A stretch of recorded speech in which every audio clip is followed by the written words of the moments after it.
기초연금은 65세 이상 노인 인구 중 70%에게 지급하는 연금입니다. 이 말은 어려운 어르신분들에게 지급하는 연금이기도 하지만 형편이 어렵지 않더라도 어르신 대부분 분들에게 지급하는 연금이라고도 볼 수 있는 건데요. 하지만 최근에 이런 사례로 기초연금이 중단되실 뻔한 분들이 있어서 주의하셔야 할 듯합니다. 기초연금을 받고 계시는 A 어르신은 전기차를 구매하려다가 포기한 사연이 있습니다. 왜냐면 전기차를 구매하면 기초연금이 즉각 중지될 수 있다는 주민센터 직원의 의견을 들어서인데요. 현재 시중에 나오는 전기차는 대부분 4천만 원 이상인데 현재 기초연금 규정상 차량 가격이 4천만 원이 넘으면 고급차로 분류되어 기초연금을 받을 수 없게 되어 있기 때문입니다. 따라서 A 어르신은 전기차를 구매를 하면 기초연금이 중단이 되기에 전기차 구매를 포기하고 휘발유차 구매를 고려할 수밖에 없었다고 합니다. 이러한 상황을 두고 일각에서는 아이러니하다는 의견이 나오고 있는데요. 차량 제조사들이 현재 내연기관차 대신 친환경차를 쏟아내고 있는 현 상황에서 기초연금 수급자가 친환경차를 구매하면 기초연금이 탈락이 된다는 건 아이러니하며 규제 개혁이 필요하다는 의견이 나오고 있는 상황입니다. 하지만 아직까지는 기초연금 제도상 변동된 부분이 없기에 기초연금 받는 어르신분들께서는 차량을 구매할 때 이 부분 정말 주의를 해주시고요. 오늘은 이처럼 기초연금에 갑자기 중단이 되거나 탈락되는 이유들을 모아서 말씀드릴 건데요. 최신 내용 포함해서 말씀드릴 거고요. 그리고 10월과 11월 달에 하반기 사회보장급여 정기 확인조사가 시작되면 제가 말씀드리는 이유들로 기초연금이 갑자기 중단되거나 탈락 그리고 감액이 될 수 있기 때문에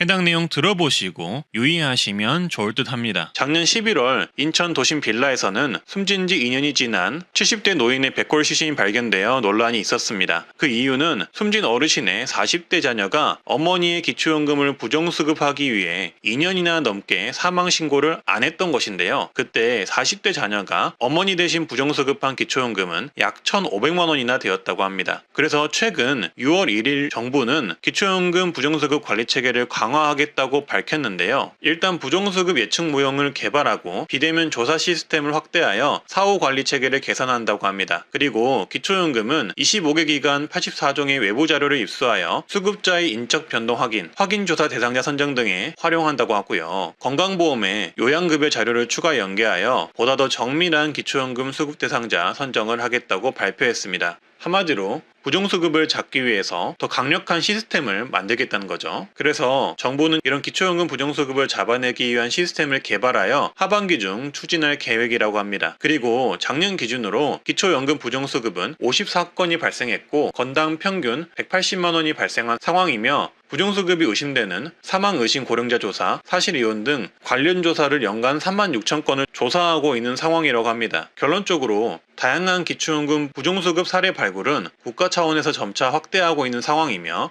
부정수급에 대한 조사가 점차 강화되고 있는 상황입니다. 이렇게 부정수급을 한 경우 거의 대부분은 걸리고 받았던 기초연금은 환수가 된다고 하니 이 부분을 참고해 주시면 되겠습니다. 그리고 최근 알게 된 기초연금 탈락 유형 사례인데요. 바로 개, 동호회, 모임 등 모임 회비를 개인 계좌로 관리하시면 기초연금 신청할 때 탈락될 수 있다는 소식입니다. 친구나 형제 자매끼리 해외여행을 가기 위한 개모임이나 스포츠 동호회, 자녀 결혼계, 경조사계 또는 문중활동 등을 하시면 총무를 맡게 되는 경우가 있는데요. 이럴 때 간혹 기초연금이 탈락된다는 내용입니다. 왜냐하면 모임 회비는 단위가 클 수 있는데 이걸 개인 계좌로 관리했을 경우 내 금융재산으로 모두 반영이 될 수 있기 때문입니다. 이럴 경우에는 단체 계좌로 변경하여서 관리하시면 되는데요. 단체 계좌 만드는 방법은 세무서를 가셔서 임의단체를 개설하고 고유번호를 받으신 후 단체 명의로 계좌 개설을 하셔도 되고요. 아니면 은행에 임의단체 확인 증명서류를 제출하고 단체 계좌로 관리하는 방법이 있습니다. 임의단체 확인 서류는 은행마다 다를 수 있고요.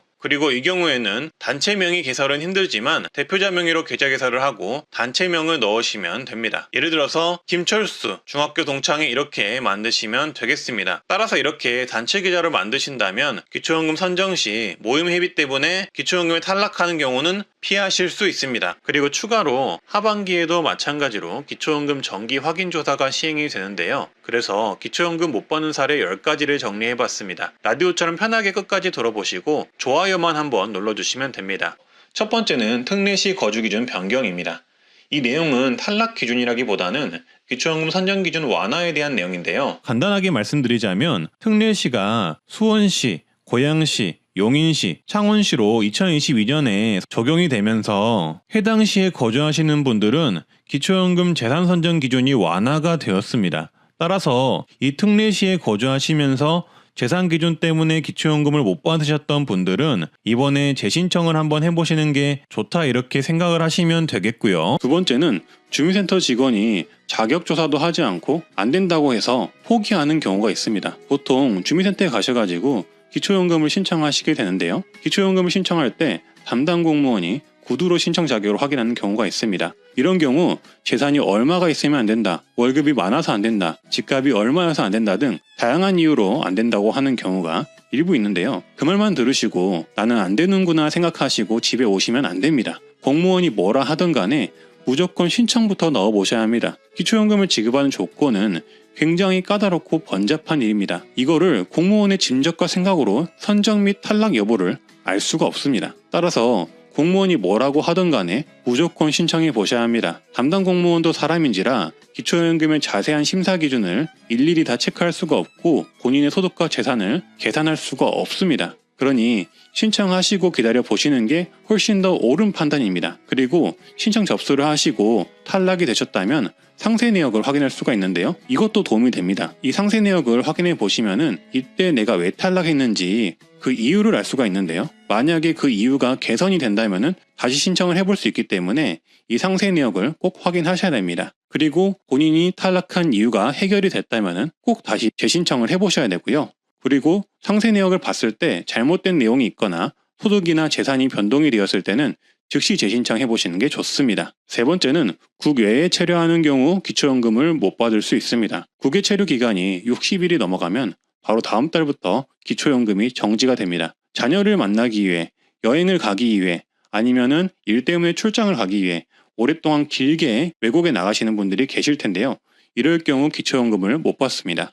참고해 주시고요. 네 번째는 기초연금을 언제 받는지, 언제 신청을 하는지 몰라서 못 받는 경우도 있습니다. 기초연금은 만 65세 생일이 속한 달에 전달 1일부터 신청하실 수가 있는데요. 올해 생일이 10월 11일인 경우 이 생일 전달인 9월 1일부터 신청이 가능합니다. 하지만 대부분이 내용을 모르셔서 이 신청 일자를 모르셔서 몇 개월 뒤인 12월이나 다음에 1월, 2월, 3월 이때 신청을 하시는데요. 이 경우 신청하지 않은 기간 동안 기초연금은 받지 못합니다. 말 그대로 신청주의이기 때문에 본인이 챙기지 않으면 국가에서도 챙겨주지 않습니다.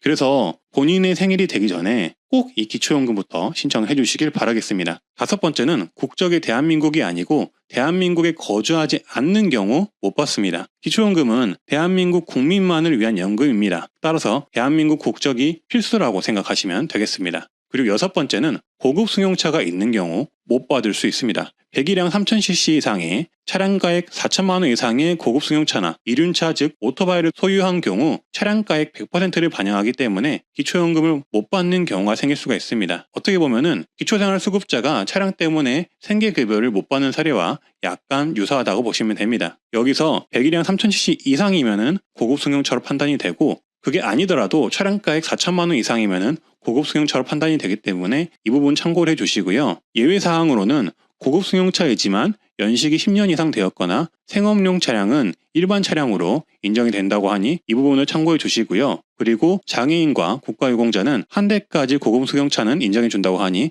참고해 주시면 되겠습니다. 그리고 일곱 번째는 기초생활수급 어르신으로 생계급여를 받는 경우 기초연금을 못 받을 수 있습니다. 더 정확히 말씀을 드리자면 기초연금을 신청해서 받을 수는 있으나 기초연금을 받으면 그만큼 생계급여가 줄어들기 때문에 생계급여 수급자는 기초연금을 신청하지 않습니다. 거기다 혹시라도 받게 된다면 받게 된 기초연금은 소득 인정액으로 추산이 되어 생계급여마저도 탈락되어 버릴 수가 있고 추가 혜택인 의료급여 또한 탈락이 될 수가 있어서 기초생활수급자 어르신들은 기초연금 신청 자체를 안 합니다. 기초연금을 받았다고 소득으로 산정해버리니까 어떻게 보면은 어려운 분들에게는 굉장히 있으나 마나한 정책인 거죠. 현재 이런 분들이 약 6만 명이나 된다고 하는데요. 어찌 보면은 제도적인 허점이나 마찬가지라서 이 부분은 앞으로 시정되어야 하고 그리고 시정될 가능성이 높다고 합니다. 그리고 여덟 번째는 공무원, 사학, 군인, 별장 우체국 연금을 받는 분과 그 배우자는 기초연금을 받지 못합니다. 예외사항은 있지만 대부분은 못 받는다고 보시면 되고요. 이 부분 또한 향후 시정될 가능성이 높은 항목입니다. 그리고 9번째는 분할연금을 받는 경우입니다. 이혼 소송을 하셔서 연금을 분할하여 받지만 그 금액이 높을 경우 기초연금을 받지 못할 수도 있습니다. 신청은 가능하지만 이 분할연금이 100% 소득으로 인정이 되기 때문에 본인의 재산과 그리고 다른 소득들을 합치는 경우 기초연금 수급자에서 탈락이 될 수가 있습니다. 그리고 마지막 10번째는 고급 회원권을 소유하는 경우 기초연금을 받지 못할 수 있습니다. 콘도, 고급 헬스 이용권, 요트, 승마, 골프 회원권이 있다면 회원권 가액을 100% 반영하기 때문에 기초연금을 받지 못할 수가 있습니다.